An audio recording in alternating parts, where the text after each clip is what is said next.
आपस की खींचतान और लड़ाई से हिमाचल प्रदेश की जनता को भारी नुकसान का सामना करना पड़ रहा है।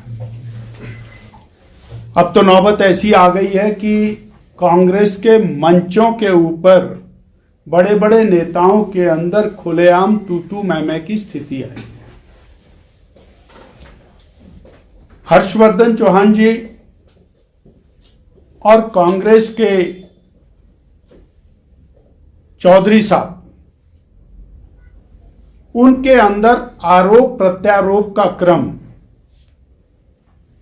वो सरकार की पोल को खोलता हुआ दिखाई देता है। और इस मामले में माननीय मुख्यमंत्री जी चुप्पी साधे। प्रेम कौशल जी और संजय रतन जी की जो बयानात थे वो किस तरह से असहज कर रहे हैं, ये तो कुछ हैं जो खुल करके आ रहे हैं। अर्थात ये दाल में कुछ काला नहीं है, दाल ही काली है।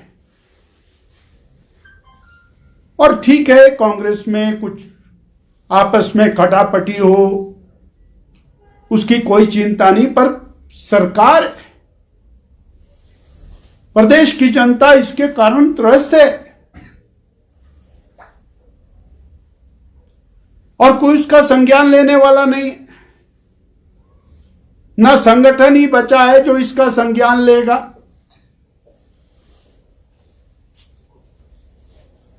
यह गंभीर मसला है।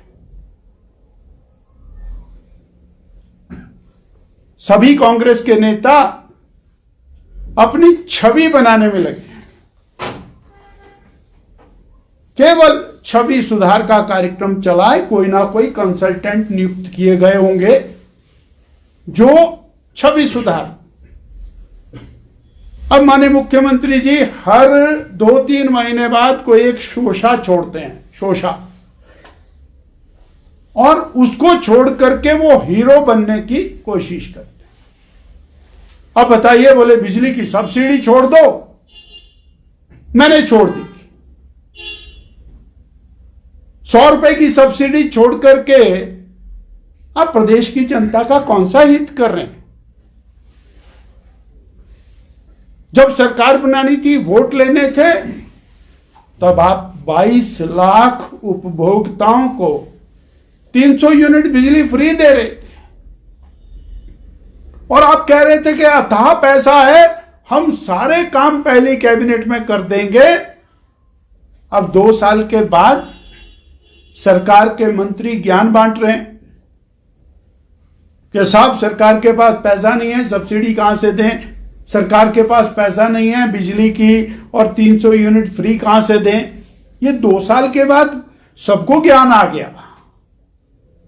माननीय मुख्यमंत्री जी को भी ज्ञान आ गया। 2022 के चुनाव में बंद कमरे में हिमाचल प्रदेश की जनता को और किस तरह से ठगने की योजना आप लोगों ने बनाई और सत्ता में आकर के बैठ गए।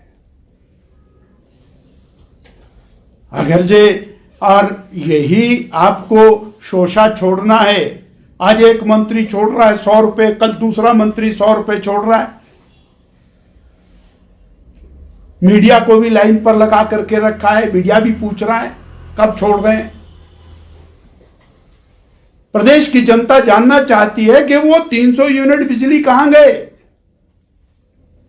प्रदेश की जनता जानना चाहती है स्कूल के बच्चों को जो फ्री में वर्दी मिलती थी वो आपने बंद कर दी, वो कहां गई। प्रदेश की जनता जानना चाहती है कि हिमकेयर के माध्यम से और हजारों लाखों मरीजों का इलाज होता था, वो कहां गया। प्रदेश की जनता और आप खून कटा करके शहीद होना चाहते हैं केवल, और कैमोफ्लेज कर रहे हैं मामलों को।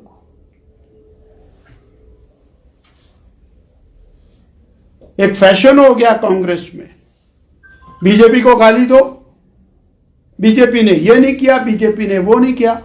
अब 2.25 साल हो गए आपकी सरकार को, आपने क्या किया? हिमाचल की जनता इस बात को लेकर के परेशान है कि सरकार आए दिन स्कूल बंद करती है और स्कूल बंद करने के बाद मंत्रीगण उसका श्रेय लेते हैं कि हमने स्कूल बंद कर दिया, बहुत अच्छा हो गया, और सारे बच्चे दूसरे स्कूल में शिफ्ट कर दिए। कोई बोलता 90% ज्वाइन कर रहे, कोई बोलता 80% ज्वाइन करके। क्या करेंगे बच्चे? मजबूरी में जाएंगे। परंतु स्कूल बंद करना और उसका यश लेना कि हमने स्कूल बंद कर दिया, कॉलेज बंद करना और उसका यश लेना, ये क्या है? हिमकेयर बंद, इलाज बंद, आउटसोर्स वाले बाहर निकाल, और अब तो बिल्ली थैले से बाहर आ गई। मंत्रियों के खुले स्टेटमेंट आने शुरू हो गए, हमने 2.25 साल के अंदर 35,000 सरकारी नौकरियां दी हैं। ये तो इन्होंने अपने मुंह से कहा, जबकि एक भी नौकरी नहीं दी है। 10,000 से ज्यादा तो नौकरी से निकाल दिए आपने।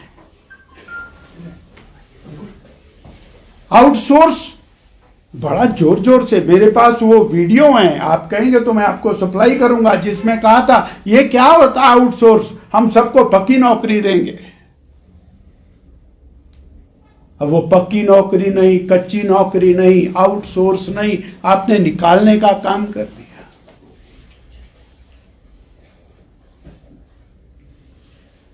केवल गाली देना फैशन। केंद्र की सरकार, मोदी जी की सरकार निरंतर विकास कार्य हिमाचल प्रदेश में करा रही है, और कांग्रेस के एडवर्टाइजमेंट में 4 लेन हाईवे के वो पुल जो 100% केंद्र की सरकार ने बनाए, वो प्रदेश की एडवर्टाइजमेंट के अंदर, मीडिया के अंदर सर्कुलेट हो रहे हैं। क्या योगदान है आपका? कांग्रेस की सरकार में तो वो पुलों के कभी दर्शन ही नहीं हुए हिमाचल में, उन टनल्स के दर्शन नहीं हुए कभी। उनको आप अपने खाते में डाल, लगभग 3,500 करोड़ रुपया प्रधानमंत्री ग्रामीण सड़क योजना के फेज 3 और 4 का मिला। अब इनके माननीय विधायक वो जो काम प्रधानमंत्री ग्राम सड़क योजना का, उसको जगह जगह जाके फोटो में खिंचवा करके और उसको अपने खाते में डाल रहे हैं।